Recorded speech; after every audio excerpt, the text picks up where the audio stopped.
Shoot. I didn't grab anything to drink. Well, luckily, I have water on hand that I do keep near the desk. So it's all right. I'm perfectly fine, and I will be sure to stay hydrated.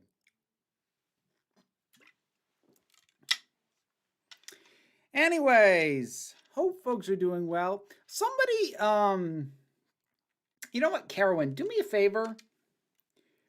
Before the next stream, kick me in the ass and make me put together like a not necessarily a countdown, but like a waiting room thing or something, so I don't just start out of nowhere.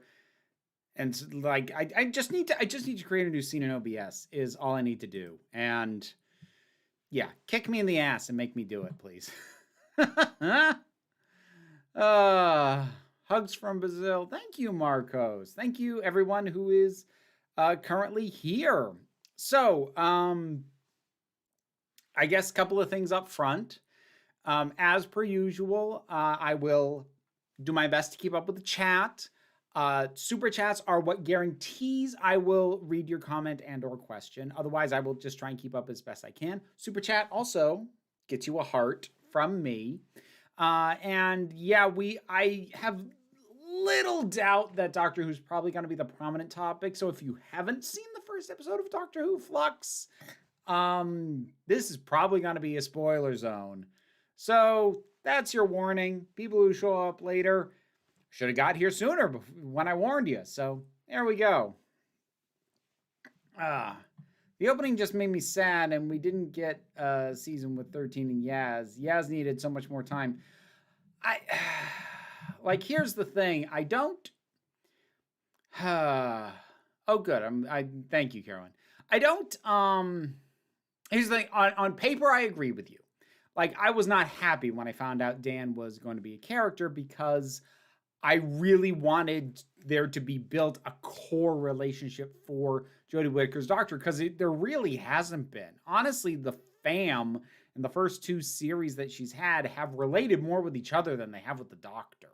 And that's been a problem for me. And the idea of it just being her and Yaz, I thought had a lot of possibilities. That having been said, I don't want to become the person who says, well, in Chibnall's hands, it wasn't going to work. But like, the simple truth is, I don't trust the guy as a writer on this show. And again, this is not like he's going to push an agenda, he's going to do this. No, he's just not very good. Most of the stuff that I've liked was written by people who aren't him. So knowing that this is a series he's writing entirely on his own, or almost entirely on his own, and he's definitely involved in all 6 episodes, then, part of me thinks, you know what? Maybe it's just as well. I'm doing a live stream at a reasonable time for folks in the UK. This is when I always do it, Phil. Have you played the PS3 Ghostbusters game? It was written by Dan and Harold and was their idea for Ghostbusters 3. I have not. I don't know if I will, because it is unfortunately fully 3D rendered third person, which tends to make me motion sick. So I think the odds of me ever playing that are slim. I can usually only get about an hour at a go with games like that. Sometimes not even that before I have to stop because I get motion sick and need to lie down. Ms. Wicked Wolf, it's not that I don't believe you that there's a Diana musical. It's that I don't care. I don't. So I don't know why you keep bringing it up. I talked to Dan a lot more than I expected to. Yeah, ditto, Carolyn. He brought a real likability to the part. I'm not sure how much was there on paper, but yeah, he's bringing something to it. I'm liking it so far. As far as he goes. How was your Halloween? I saw a live screening of the 1925 silent film Phantom of the Opera live with music. Very cool. My Halloween was standard. My kiddo went out. She had a mask as part of her costume. And I followed with an umbrella because it was raining the entire time. Yes, I know daylight savings ends this Sunday, which means I get to stop having to remember to say that this starts at 7 p.m. Eastern Daylight Time, I can just go back to Eastern Standard Time. Oh, Cassiel, thank you very much for the super chat. I also bet that Chris Pratt will be announced as the 14th Doctor. He does seem to, like, I can't even remember. What the heck was it?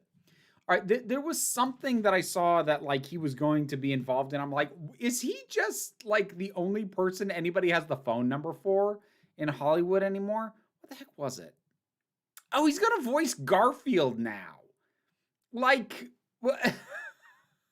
that one is honestly possibly even more puzzling than the Mario thing. Like, the Mario thing doesn't make sense until you realize Illumination is making it.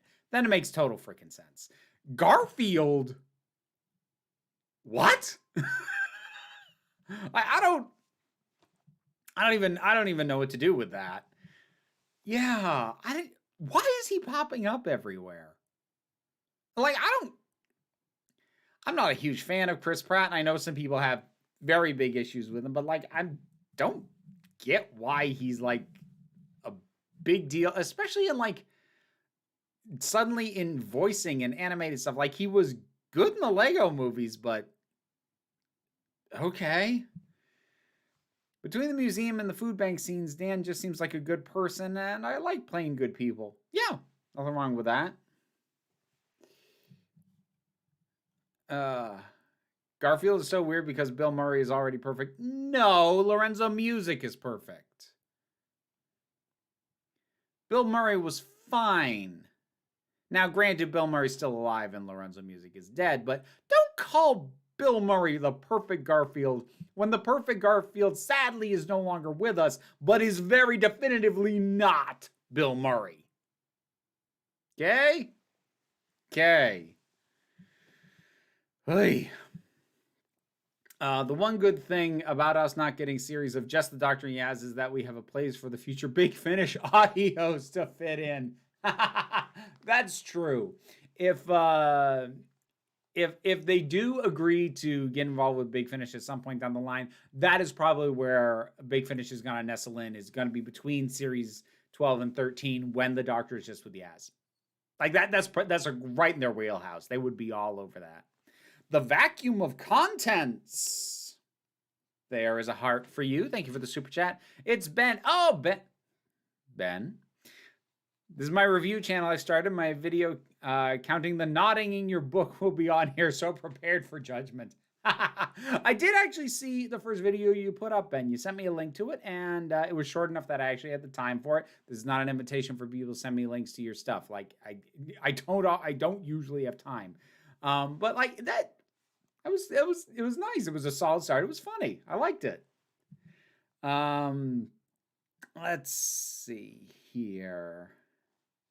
I know this is petty, but do you like my reaction to your costume? I feel like I'm missing something context-wise. Oh, like a comment on when I put up a picture, because I don't remember most of the comments, and I definitely don't remember who made them. So my brain is not built to hold that knowledge. It just isn't. Sorry. It's 40 degrees where I live. What have we got here these days? It is currently, it's been getting colder. I've had to bust out the heavier blanket so that I can still sleep naked and not be too cold. It's currently 39. It's been high 30s, low 40s lately. Well, that's Fahrenheit. So I don't know what that is Celsius for folks, and I ain't gonna convert it. Do I hate daylight savings time? Yes, it's stupid, and we shouldn't do it anymore. It's very, very dumb. Have you seen the new Doctor Who poop vids? I've seen that some are up. I'm not actually that into YouTube poop as like a video genre. It's not. I mean, like, every now and then I'll get some enjoyment out of one, but this is not really my thing. Guardians of the Galaxy game is actually pretty great. I've heard surprisingly decent things about that one. Still don't intend to play it, but I've heard decent things. Chris Pratt is basically becoming the replacement voice actor to Seth Rogen. I guess I could kind of see that. Is autumn my season? It both is and it isn't. Like, I love autumn. I love the sort of 50s temperature range. I especially where I live, the leaves changing is gorgeous. But it also tends to be a season along with spring that is more likely to set off migraines for me because of the temperature variances being as severe as they are from day to day or even within the same day. That has a tendency to trigger my migraines. So I have a love-hate relationship with autumn.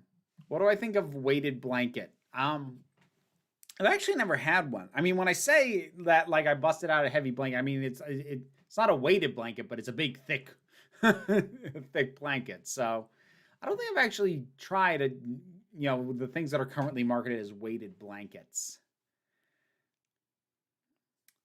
Even in summer, I can't sleep naked. I need a t-shirt or I keep waking up.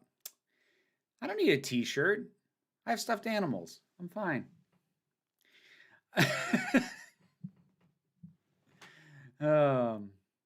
Was she joking? Who knows? I think the only perfect doctor today is Tommy Wiseau. Alien-like acting check, mysterious age check, weird but kind of attractive appearance check. Hard to disagree on that one. Wardrobe only an alien would like check. I mean, cute pitch, but like, no. Strum Dynasty Gaming. Thank you very much for the super chat. No comment or question, but thank you all the same. Much appreciated. Have you ever had chocolate for breakfast? I've had chocolate with breakfast. But no, not really. Vera, you want to see Rose coming back for the 2022 specials, or do you think Rose is done? I don't know what there is left to do with her. Like, her story is finished, and this is something that in general, long form storytelling, because this is a big problem with comics especially, but long form storytelling, like, they need to be willing to let a story be done. They need to let it just, we hit an endpoint, fine, leave it alone then. Go do something else. And I kind of feel like Rose fits in that category. Do I think Joe having a Type 40 TARDIS means the Doctor has stolen the TARDIS thousands of times? Until we get an explanation, I think Joe having a Type 40 TARDIS means that Chris Chibnall wasn't paying attention to what the heck he was doing. Until proven otherwise, that's my operating assumption. And I hope to be proven otherwise, to be clear. But until I get an answer for how much time has passed with so many dangling questions and no clear answers to them, I'm more inclined to chalk it up to bad writing at this point. What's your favorite Muppet Show episode? I don't know. I don't remember individual episodes of the Muppet Show. What? I think I like the Halloween Apocalypse more than you did, but I agree it's a bit overstuffed. I wonder how much is a side effect of a curtailed season from 8 to 6. Possibly some of it, but like, here's the thing. It's not that it's overstuffed, it's that it's badly paced. It's perfectly fine across 6 episodes to have this many storylines, but to introduce so many of these things right at the beginning, when you don't have time to establish why we are meant to care about nearly any of them, and it's just assumed that we're going to care. You know what the whole thing reminds me of, to be honest? The way that, because this is something that's actually been ticking me off in the comment section on my review, are people who seem to be taking a position that basically amounts to, because it's serialized, I shouldn't be complaining that there's a bunch of stuff that I don't know why it's there. And I reject that, because good serialization should have me intrigued to find out, not going, wait, why is this is all just too much? So it's not that it's well, it is that it's overstuffed, but it's more that it's badly paced, that it has crammed all this and not given me a central pillar to hold on to. To make a comparison, that first season of Stranger Things has a lot going on, but you know why it works right from the beginning is because we have a core central pillar of missing child. Will Byers is missing. What happened to him? And everything else circles around this core thing that we understand. There is no central pillar to the Halloween apocalypse. It's just a mess of elements. And that's why, even if all these things get explained, it's still a bad opening. Anyways. Sorry to bring this up, but what do you think of this Let's Go Brandon nonsense? I have no idea what the hell you are talking about, Black Cover. So, I have no opinion, because I like, you said words, and I do not know what they mean. All right, we got some more super chats. Brian L., thank you very much for that. If I were the doctor, you'd be my companion.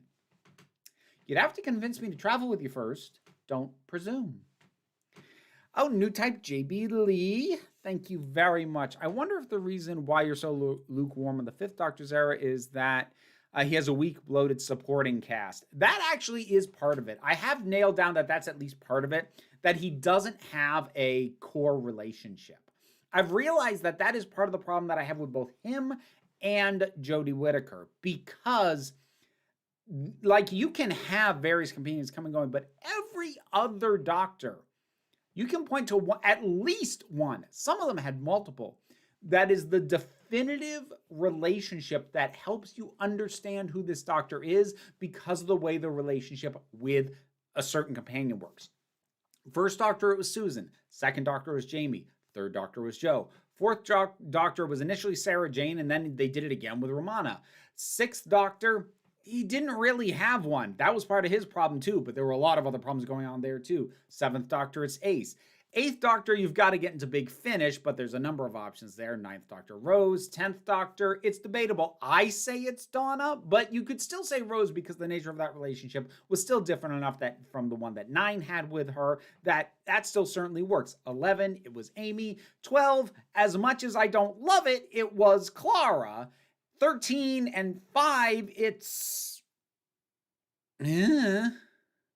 I guess with 13, it's Yaz by default because she'll be the one who's been there the whole time, but there isn't much to them as an interaction, as a relationship. And yeah, that's a big problem for me. And it is a problem with 5 for me as well. Who's my favorite Muppet then? As I've gotten older, I've grown an appreciation of Sam the Eagle. I do still like Animal though. My theory is that the fugitive Doctor is the one who worked for the Division and fought against Swarm in the future, maybe. I mean, that is the I would say, safest bet, which, given Chibnall, probably means that's what's going on. Unless he pulls something completely out of his rear end, which I would say is equally possible. What are your opinions on Dan? I think he works a lot better with Yaz than she did with Graham and Ryan, even though I still like them. It's too early to call. It does kind of feel a little bit like they've created at least a framework for a relationship between him and Yaz, a lot more than they had with Graham and Ryan, where it was like, just, oh, she knows Ryan from when they were younger. Okay. So... Whereas here, like, just kind of establishing, like, the local rivalry between Sheffield and Liverpool honestly does more for their dynamic than much of what went on between Ryan and Graham and her. So, let's go. Brandon is the Republican saying F. Biden started at a football game. Oh, okay. Then my opinion is it's stupid. It's just... I'm not even insulted or offended. I'm just like, that's dumb. Okay. And then there was Leela for the 4th Doctor. Interesting choice. I'd argue Tegan in the show Nissa and Big Finish. Tegan was in all but 2 of his stories. Yeah, but I don't really feel like there was a core. It's not just about being there the longest. It's about the relationship and understanding the Doctor through the dynamic he has with the companion. What's his dynamic with Tegan?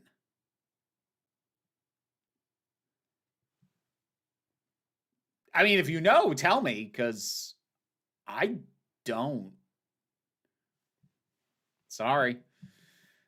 I would say Evelyn is sixth defining companion. Yes. Drow Detective, I would agree with that. I was surprised with Olive Garden dinner today. Congratulations. Hope you liked it. Have you ever found the Grinch relatable? Not really. You're not supposed to. You know. My least favorite Muppet? None. There's no such thing as a bad Muppet. Gotta say, I like Clara. She'll never be as good as Amy and Rory, but I liked Clara. And that's fine. I don't, but that's fine. Personally, I'd say 13's definitive companion so far is Graham. I really liked and understood their relationship. I did understand what their dynamic was better than the others, but it was still fairly shallow. But yeah. Oh, Declan. Thank you very much. Oh, and High Voltage. I didn't give you a heart. So there's one for you, High Voltage, and here's one for Declan. Do you hope to get a new composer soon? Maybe when RTD comes back. Remember struggle to remember really any of Segun Akinola's music apart from the Cybermen. It doesn't matter to me that much.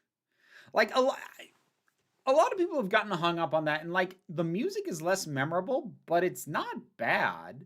They've gone for a more low-key ambient thing overall, and it fits the different visual aesthetic that the show currently has and the cinematography approach that it's been doing with the new series. So I think it's been a decent pairing to visual approach and music composer. Do I miss some of the more bombastic stuff from Murray Gold? Yeah. Am I ever going to buy the soundtrack to any of the series that we've had with this new composer? Probably not, but I don't, it's not something I'm hung up on. It's just not. I think part of it is that by the time Murray Gold wrapped up, I did kind of agree, like, nah, it's probably time for him to move on anyways. So, and I certainly don't know who else is working as a composer in British television right now. So I don't know who the options are, and I don't have that much of an opinion. I'm scared that the story will end up feeling rushed. However, I also have a hunch that Flux's plot will be concluded in the 3 specials next year. If that ends up happening, that's going to annoy the hell out of me. Now, granted, if that does happen, that may not necessarily be Chibnall's fault. That might be a programming issue that he doesn't have control over. But that is going to annoy me. I won't blame him in specific if that ends up happening, although I will still blame him if these 6 episodes give us nothing firm, and like if the entire point of the plot is left to the later specials, I will criticize that in and of itself. But if the story he wanted to tell, if he has to find a way to stretch it over more time, that may not necessarily be his fault. The Dog Alien put me a bit in mind of the 1996 cartoon Road Rovers, a show I only remember the title of this year. I don't think I know that one. I heard that we Germans get the Web of Fear soon in German. Looking forward to it. I'll enjoy it. Favorite TARDIS interior? Matt Smith's first one. Do you think the visual style aesthetic of the show will change in the next era? I don't know. I think that's probably gonna have more to do with who gets brought on as directors. So it's hard to say. Like it was a pretty clear visual shift for Jodie Whittaker's era. Now, that's not to say that things had never shifted. I mean, you can look at Series 1 and Series 10 and definitely see a difference, but that was more of a gradual drift rather than feeling like a deliberate choice to shake up the aesthetic and the visual approach. So, I don't know, maybe Maybe not. Hi, Ben. Yeah, I see what you did there. Are you surprised that Yaz is no longer a police officer? No, because they never did anything with that plot point, anyways. The only time it seemed to have any meaning whatsoever was in Can You Hear Me, where they kind of gave an origin story for why she became one, and that moment worked well. But other than that one bit, the fact that she was a cop really did very little to inform her character and didn't really feed in or factor into much of anything. So I had honestly kind of forgotten that she was. Do you think the series will work better if we got marathon instead of waiting weekly releases? I like the weekly release, but it doesn't work for this series. I don't know, and I won't know until it's done, but the question is kind of backwards because this was going to be released weekly. It was always going to be released weekly. And Chibnall knew that. So, and knowing that to whatever extent they do, but that ratings still matter, building something for a format that isn't the format you're actually releasing it in is just really dumb. So, if at the other end of this, if once this is done, if I look at Doctor Who Flux and think, you know what, watched all together as a continuous thing, it's not that bad. That will still be a condemnation of how it was done originally, because that would mean he wrote something for a format that wasn't the format the thing was going to be initially released in. That's just stupid. It's like the criticism that's gone around in comic books for a long time. The idea that a lot of comics are written for the trade. So individual issues of comics have almost nothing happen because they're being written with the mindset that it's going to be later collected in a trade paperback and it's going to be 5 issues. And so that you basically have what used to be one comic's worth of events happening over 5 issues to be sold as a trade later. And comics suffer for that. They're not better for being done that way. If you're going to write it for the trade, then just release it as a graphic novel. Write for the format you have. If you could choose which Doctor to return for the anniversary, who would you choose between McGann or Eccleston? Those are my choices. I would put McGann slightly above Eccleston because I want him to get more than 7 good minutes. Actually physically embodying the role. For me, Murray Gold's music defines scenes way too much. John Carpenter always said that music should be like wallpaper. It fits with the scene and helps it, but doesn't define it. And honestly, that's a fair criticism. Like, Murray Gold could get overly bombastic. And there were definitely times that his music would overtake the scene. Like, honestly, that was at worst during Smith's era because there were so many variations of I Am the Doctor, and I Am the Doctor is a really good piece of music, but it just was overused in places where it did not belong. And it would turn very innocuous scenes into this weird bombastic moment. You're like, why is that playing? Do you believe Chibnall chose to leave on his own accord, or do you think someone at the BBC may had not fired him but suggested he step down? Don't know, don't care. I'm not here to guess about internal politics. If news ever comes out that did happen from a credible source, I'll have an opinion on that. But right now it's speculation. I have no opinion. I have a hunch that Jodie's Doctor will be responsible for none of the previous Doctors from Hartnell on remembering being the timeless child. Okay, so you think she's going to somehow retroactively erase the memory of her own previous selves? That's very Amnesia the Dark Descent of you. Did you hear about Ruby Rose's accusations concerning some of the staff and actors on the Batwoman cast? I did.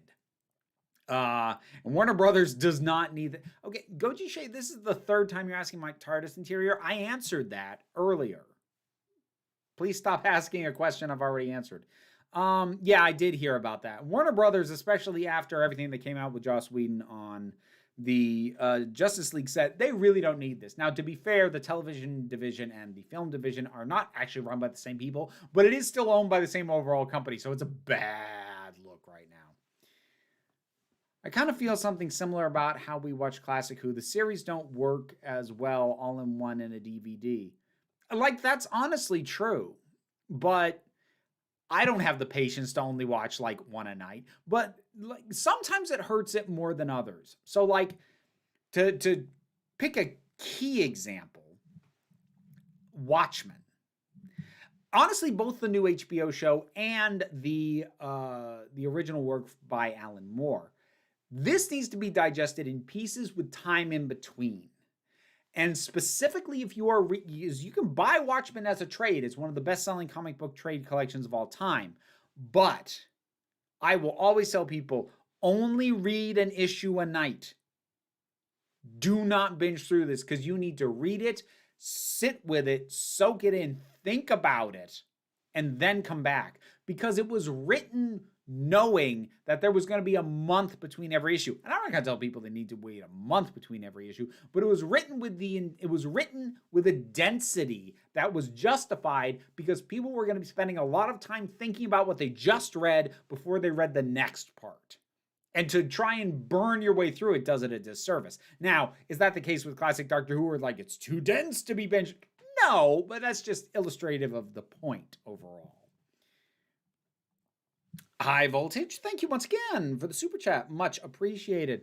Let's not forget Dudley Simpson in the talk of composers. He definitely made bad music, but I don't think he gets enough love, in my opinion. I don't know who that is. I feel like I should, but I don't. IMDb, help me out.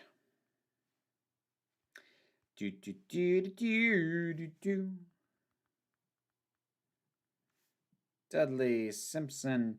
Oh, okay. So doing the music for the show up through the 80s. Yeah. I mean, like the classic era Doctor Who music doesn't jump out at me too much, but it definitely works, especially for the time that it was being done. Do you think Chris will do something fan servicey for the Century special? And do you think this could affect the Jodie Regen episode negatively or positively? I have no idea what he's going to do. And I'm not really a good person to ask speculation questions about. My brain rarely goes that way. Gotta say, I like the Whedon cut nonetheless and think, Snyder Cut is not better. Snyder Cut is a more coherent film. I do have a soft spot for the Whedon cut because I was just happy to see those characters smiling once in a while again, but it's not a good movie. Like as a completed piece, the Snyder Cut is a better film. I'm not sure I like it more, but it is a better film. I just read the premise of the next episode and am fearful that it will be another overstuffed episode. Okay, don't tell me. I don't want to know. Do you think Flux will double down or retcon the Timeless Child twist, kind of like what happened with Rise of Skywalker? I don't know.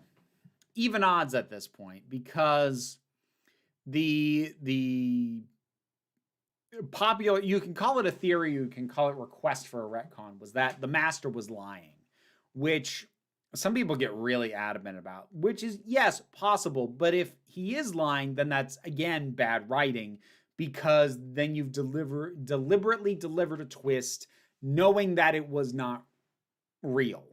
And that is not how you do twist narrative. Doing a twist and then untwisting it just puts you right back where you started. What was the frickin' point? Especially with how little this revelation has appeared to impact the Doctor as a person. So, I don't know. I would kind of rather he doesn't, just because I really want to know what the hell story he thought it was necessary to do that in order to tell. And if it either turns out to be nothing or he retcons it and doesn't do it, whatever he had thought previously, then it makes the entire thing an absolutely pointless exercise. And I want to know what the point was supposed to be. I want to know that there was a point. That won't make me like it. I've said many, many, many, many times, justifying the reason something is a certain way does not mean that I like it. But I would like to know there was a point. Because otherwise, how does anyone involved have a job? Can I have their job? Because I think I could do that better if there was truly no point. Please let there be a point. I don't even care if it's a bad point. Let there be a point to it. Oh, Strum Dynasty Gaming. Once again, thank you very much for the super chat. Favorite Brigadier story? Ooh. Trying to think of the ones I've seen. I think I'm leaning Doctor Who and the Silurians. He's good in everything, though. But I liked back when there was more direct tension between him and the Doctor, and that was done really well there. Favorite Dalek story? Probably just Dalek. Thoughts on the Weeping Angels returning? Until I know why it's there, I don't really have one. Like, that's the thing. And that's another thing I think people misconstrued about my negativity towards the Halloween apocalypse. I don't know whether any of the individual component parts of this thing are bad. I won't know until I understand why they're there. But it was the delivery method. It was the way they were all piled together. Again, lacking a clean central pillar for everything to be built around that made it not work for me. What do I think about the Weeping Angels returning? I don't know. Depends on why. If the answer ends up being fan service, then wasted. That'll be my opinion. But if it's anything other than that, listen to the City of Death Suite, some of Dudley Simpson's best work. Well, duly noted.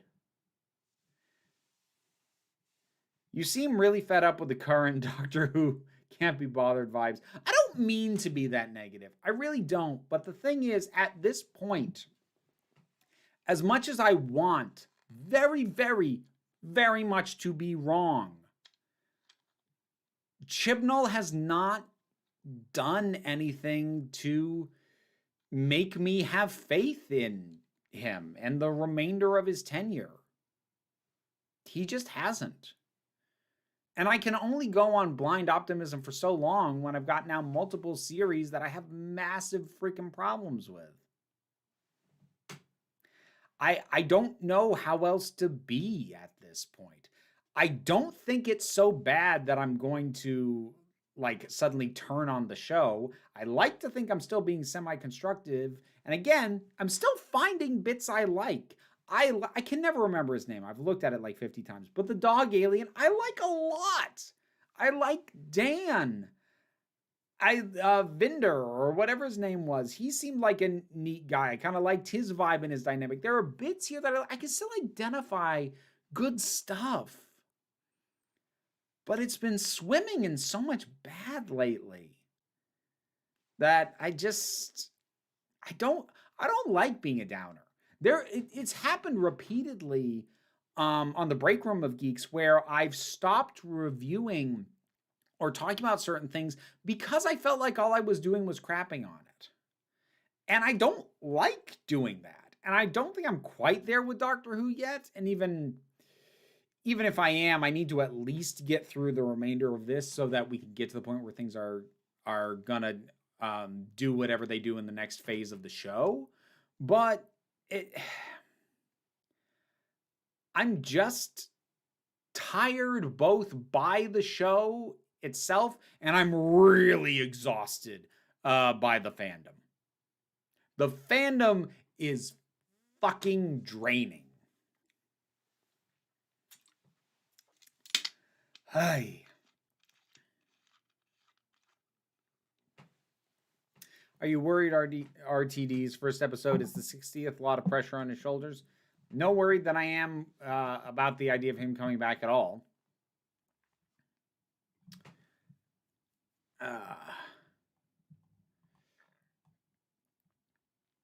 All right, I was trying to keep up with the chat, but I need to give up on that. All right, new type, JB Lee. Thank you very much for the super chat. Even though DS9 is still a good show, I think the idea of exploring the dark side of the Federation is overdone at this point. It has kind of like the over idealization of the Federation during the original and the Next Generation, like that was a legitimate criticism, and there was plenty of stuff to be mined by examining the other sides of it. But yeah, that seems to have become the default. But again, that's because we have been going through phases of dark and gritty, and now we deconstruct everything. And just tell me a good story. That's all I want. I don't need my heroes torn down. Just tell me a good story. That'd be really nice. Ignore the fandom. That's what I do. I do it to the best of my ability, Thomas. I do not actively wander into fan spaces, but like I run a channel where I talk about Doctor Who a lot. I have to interact with the fandom to some degree. I can't completely, like I say, I don't wander into Doctor Who spaces. I don't go on Reddit. I don't go into dedicated fan forums. I have a very light touch on Twitter. Like I keep it at arm's length as much as I possibly can. Again, not that I'm saying that all fans are bad, but it's just exhausting.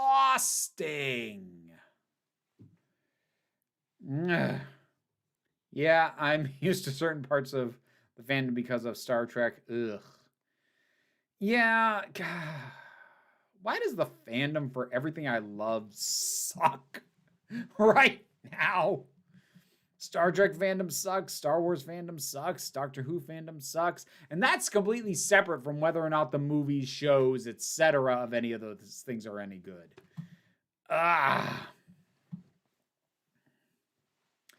Can you forgive the first episode of The Flux because it's setup episode and it's mostly show don't tell like a single piece of a larger picture?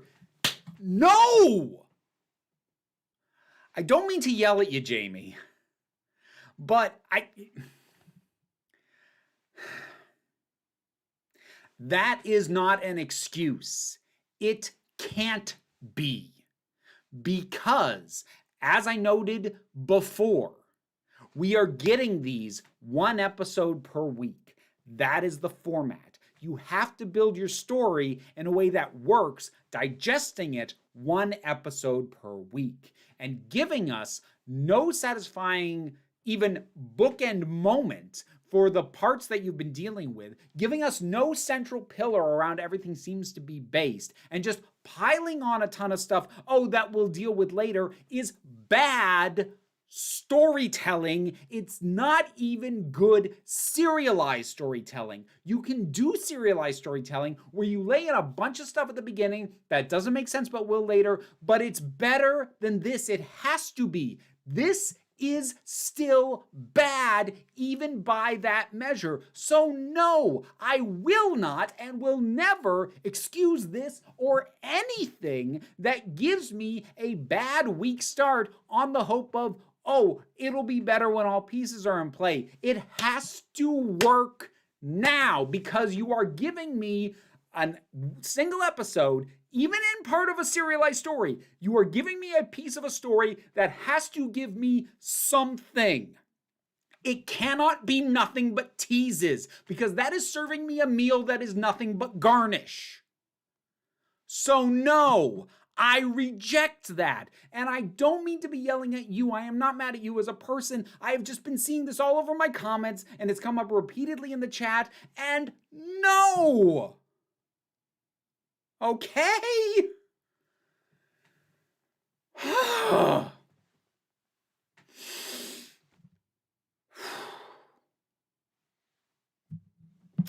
I'm all right. Can always rely on the Red Dwarf fandom. Boys from the Dwarf. I think at this point, the best fandoms are the most casual fandoms. Anything where a fandom can be hardcore dedicated has a tendency to go south. I don't know anyone who's like a hardcore Red Dwarf fan. It's not something that you can be hardcore about.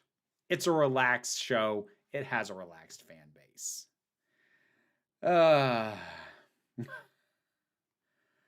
All right.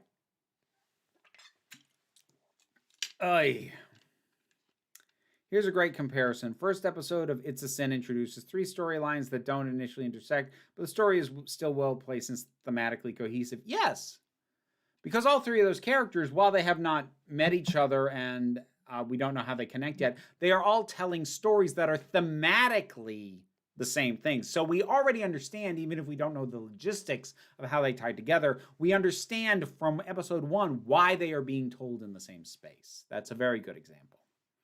Sorry, I didn't mean to make you upset. I love your stuff and I appreciate your commentary. It's okay. And like, again, Jamie, like I'm not mad at you. I've gotten so annoyed with that suggestion that I'm supposed to basically withhold an opinion of any kind because we don't know everything that's going on yet. Like, no, you gave me a piece. I am allowed to have an opinion on that piece. My opinion may change once all pieces are in play, but I still get to have an opinion on that piece. Bobby K, thank you so much for the super chat. Much appreciated. Love your channel, longtime viewer. I thought I'd give a little tip. My question for you is, what's your favorite version of Doctor Who theme song? Series 4. And it was also the same one used for the specials, I believed. They pumped up the violins just a little bit and like the percussion on the front end, so the it just hits a little bit harder before the comes in, and it's gold. I think the only casual fandom I'm part of is the Jaws fandom and the Back to the Future fandom. Yep. Those are nice, laid back, casual fandoms. Good call. To quote Yahtzee Croshaw, the one flaw of Portal is it has the worst fans in the world. I believe the exact quote from the Yahtzee Croshaw was, "You'll be pleased to know I did eventually find a flaw. It's got the worst fucking fans in the world." I have a tendency to put the compilations of Zero Punctuation on as background noise. So I can quote a disturbing amount of Zero Punctuation and Yahtzee's work. New type JB Lee, thank you again so very much for the super chat. If you're tired of Doctor Who, I recommend other British sci-fi classics like Blake 7 by Terry Nation. Like, I know a lot of Doctor Who fans like Blake 7, and I do want to give it a shot at some point. But it's worth pointing out the only reason I'm able to get into classic Who was because I got into modern Who. Retro sci-fi is something that I can appreciate, but rarely enjoy very much. In the end, I needed my appreciation of the modern era before I could even try getting into classic. And even then, it took a little while for me to properly tune into the wavelength to where I am now, where I feel like I appreciate it decently. Do you think Swarm has potential to be the definitive villain of Jodie's era, above the likes of Ashad or Simsha? I mean, it should have been Ashad. Ashad was a brilliant concept and brilliant in his first appearance, and then very little was done and he was killed. So whether or not the Swarm will be, I mean, if it happens, it'll be by default. I think more likely the Master, this version of the Master, Sasha Dewan's Master, will be. The TMNT fandom's pretty chill too. Well, they have to be, because that thing gets rebooted so often. If they were as rabid about every little change, the fandom couldn't exist anymore. So they have to be pretty flexible. Good call. I like that. Do I like MTV? Which decade? Because MTV is a completely different beast decade to decade. Although consistently overall, the answer is no. For the most part, no. Are you still watching Legends of Tomorrow? Yes, Liz and I just barely started watching the latest season because it hit Netflix. We are going to be doing it a little bit at a time as we are able to, because it's something that we watch together. So it'll be a while before I'm caught up on it. I don't think that the Master was lying. I think that the Matrix was lying, and someone put that in there in order to make the Master so angry that he killed all the Time Lords.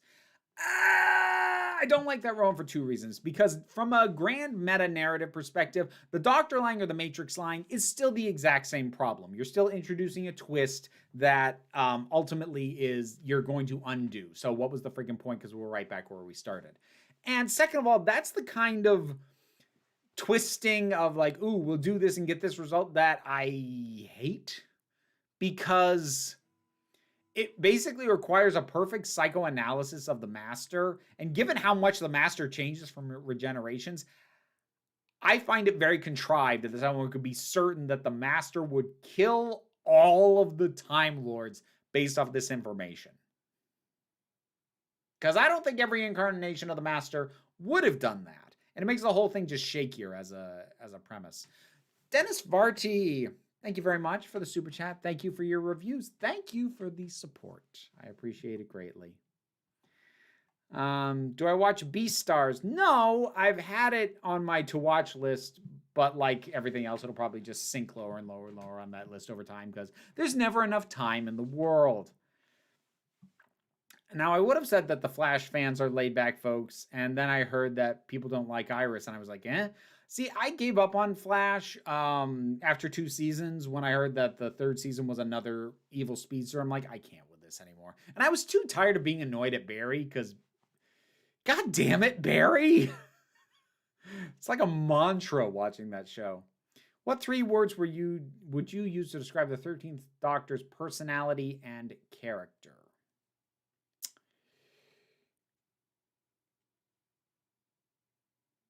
Secretive, optimistic explorer. High voltage. Thank you again. I really do appreciate that. I think I asked this a long time ago, but do you think you'll ever cover Steven Universe like you did Gravity Falls? Would love to hear your opinion. Maybe. Steven Universe is something that I'm gonna try and see if my kid is up for getting into, because we watch shows together, but unfortunately right now the shows that we watch together are either between seasons or new seasons haven't hit Disney Plus yet, because like we watch The Owl House together, we're waiting on new episodes. We watch Amphibia, season 3 only just started airing. Who knows when it'll hit Disney Plus.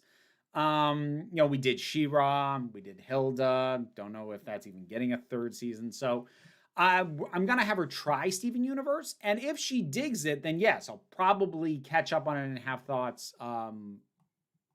in the not so distant future. If she doesn't, I don't know when I'll find time to watch it on my own. It's one of the things that like kind of makes life easier is if there's something that we both like together, she'll make sure that I make the time to watch it.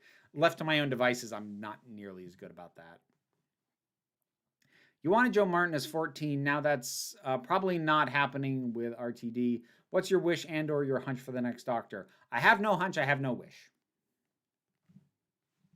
I will direct you to my old video about actors who I think would make good doctors, but I don't have a definitive pick. Oh, it should be this person.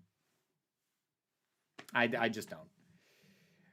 Where's the Owl House reviews? We've been waiting 2 months. Where is it? I'm waiting for the rest of season 2 because I don't have that much of an opinion on the additional 5 episodes beyond the 5 I already reviewed. So when the rest of season 2 hits, you will get another review video. Well, when the rest of season 2 hits Disney Plus, who the hell knows how long that's going to take. I'll describe Beastars for you. It's Zootopia except X-rated. Yeah, no, I already knew that. Did you ever check out Samurai Jack? I did. I wish I liked the 5th season better. It's not terrible, but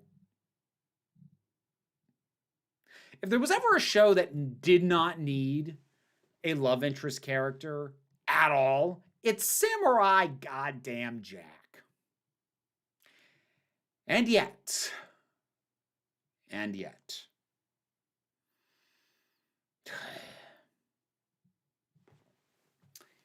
Paul, thank you very much for the super chat. Who's your favorite new Who Master incarnation? Missy.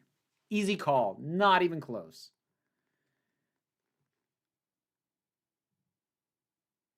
The 13th Doctor isn't actually a timeless child. They just passed through an unreality pocket, the same thing that caused Crichton to think Lister was an android. How funny would it be if they, and I'm not saying this sincerely, but how funny would it be if we got into RTD's first new series and explain the whole thing the way the third series of Red Dwarf did, in a text scroll that moves too fast to read and then just moves forward with how it wants to do things. Oh, Discord. Thank you, Carowin. Apologies if you were telling me that earlier, but yes, I will take a look at that. So this is your reminder that the other way to guarantee that your questions get answered is to be on the Council of Geeks Discord, which is a Patreon exclusive perk.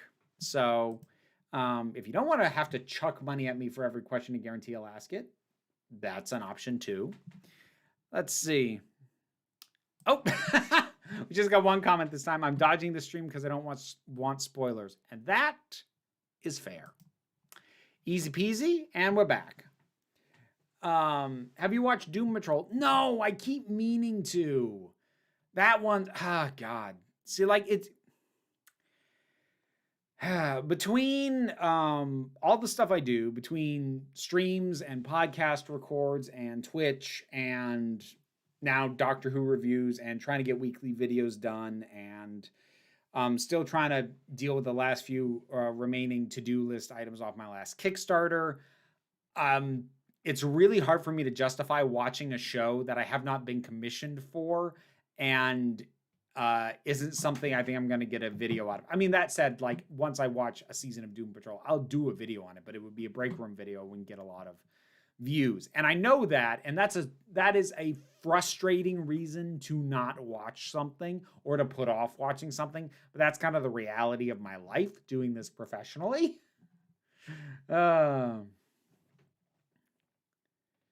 Anyways, let's see. Ooh, did I actually catch up with the chat? Ooh. What do you think of Catherine Tate on The Office, where I first saw her? I have not seen the UK Office episodes. Or was she in the American Office? I only saw one season of the American Office. It was fine. I didn't stick around.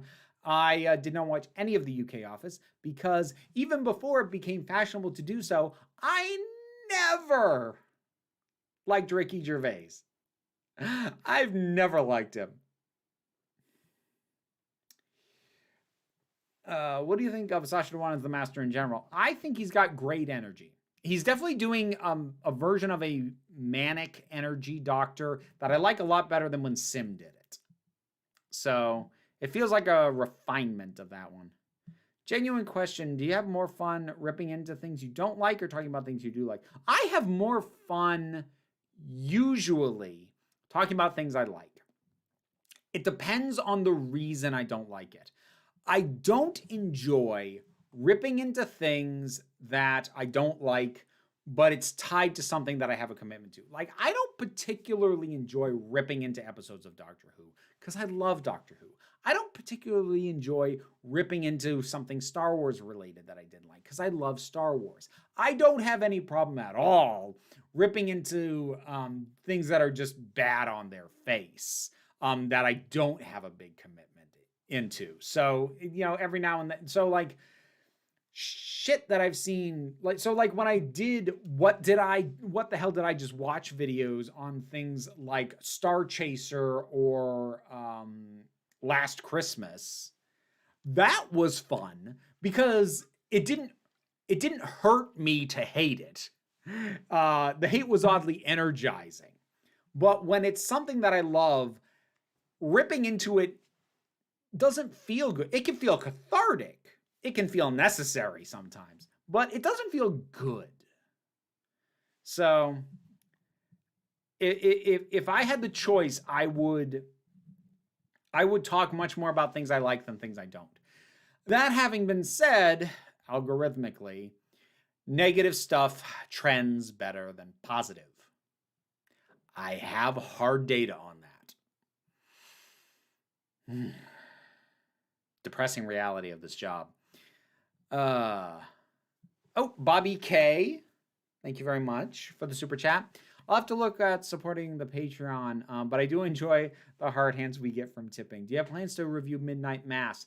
At present, no, because I don't know. A, I don't know when I'm going to get to it, and B, I'm a little iffy about talking Netflix stuff right now. Like, I'm not so harsh that I'm going to be like, I will not engage with this the way I am with, say, Harry Potter stuff right now. But, you know, knowing that Netflix fired the transgender employee who organized the walkout, I'm not thrilled with them right now. So, like, for instance, I'm gonna try, actually later tonight, try and finish watching the last of the Fear Street movies. I don't know if I'll actually make a video on it because I don't really want to promote Netflix's stuff right now. I'm not going to say never because I'm kind of at never with Harry Potter.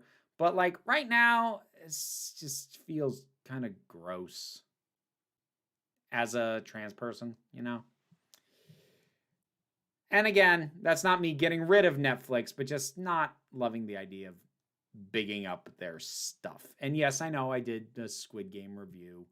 That was very praising of it. But even that's kind of brought to light because the creator of that got a slim freaking paycheck that involved no residuals. So Netflix made a ton of money on that. And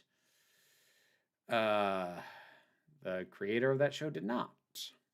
How dark do you think Doctor Who should go, like in terms of themes, tone, and atmosphere? As dark as it wants on a one-off basis.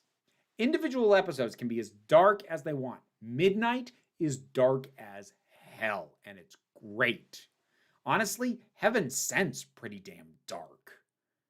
But that should never be the tone of the show overall. I love that the show can go that dark. I never want it to be the default. Do you think the Doctor should ever revisit Susan? At this point, it's been so much time that I'm inclined to say it's best to just leave it be. That I don't, it would feel weirdly final. It, like, broadly speaking, it's the kind of thing I think you do as an ending almost.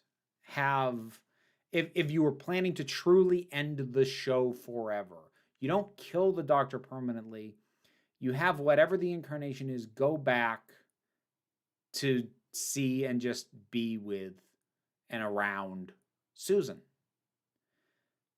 To just bring it full circle from that speech of one day I shall come back and have that be the end. But since I don't want Doctor Who to ever end, I don't want that to happen. I think you'd like Steven Universe because it seems like a Monster of the Week show, but has great lore mysteries and it covers topics like PTSD, toxic relationships, etc. I've heard very good things about it. But yeah, I haven't gotten to it yet. Could Tom Cavanaugh be a good Doctor? Maybe. Not an idea that excites me. I do need to wrap it up soon. Ben Douglas. Thank you so much. You get a heart. Favorite Jodie era episode. Can you hear me?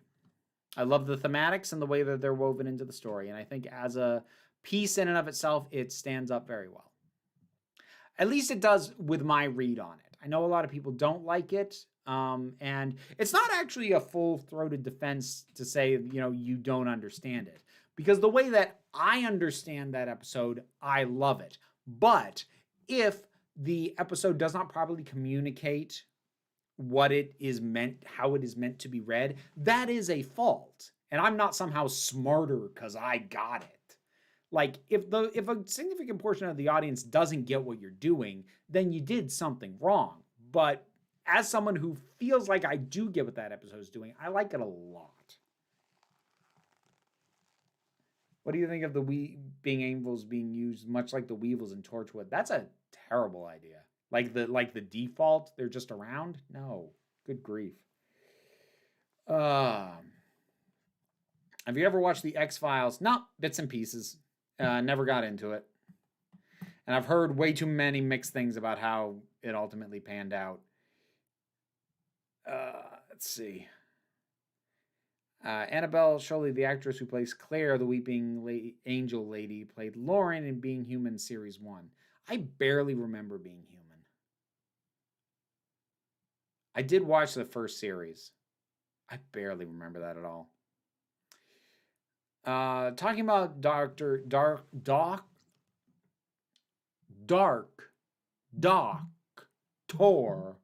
Who episodes. Are there any that you believe were too dark?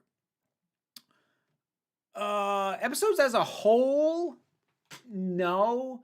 I think things like the Don't Cremate Me from Dark Water was possibly too dark a beat, too dark a concept specifically, given the intended audience of the show. Like, that is the kind of idea that is going to traumatize kids. But episode as a whole, no, I don't think so. Neither Ms. Wicked Wolf, they both suck. Neither of those are good songs. All right, I am going to wrap it up. All right. I barely remember Being Human is a weird thing to say. Oh, God, somebody's going to clip that one out of context. Okay, we're done. Thank you all for joining me for this one. I'll be back in 2 weeks and probably talking more Doctor Who again, because by then we'll have 3 episodes of Flux to be talking about. But thank you all for joining me. I hope that you be safe, be well, and be kind. And please remember that you are beautiful, you are valid, and you are loved. You are the council. I'm just running the meetings. And until next time, this council is adjourned. McCavity!